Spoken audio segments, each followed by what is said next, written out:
Good morning, YouTube.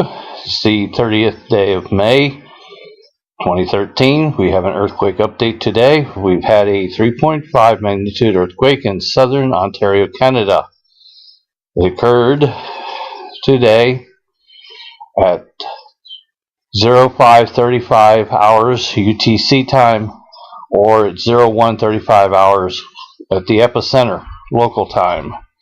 It occurred at a depth of 13 kilometers, and the epicenter was located 20 kilometers, 12 miles north-northeast of Shawville, Canada, 58 kilometers or 35 miles east of Pembroke, Canada.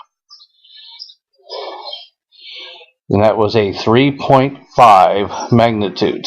So there's our update for today, the 30th of May, 2013. Thank you and have a good day, and God bless.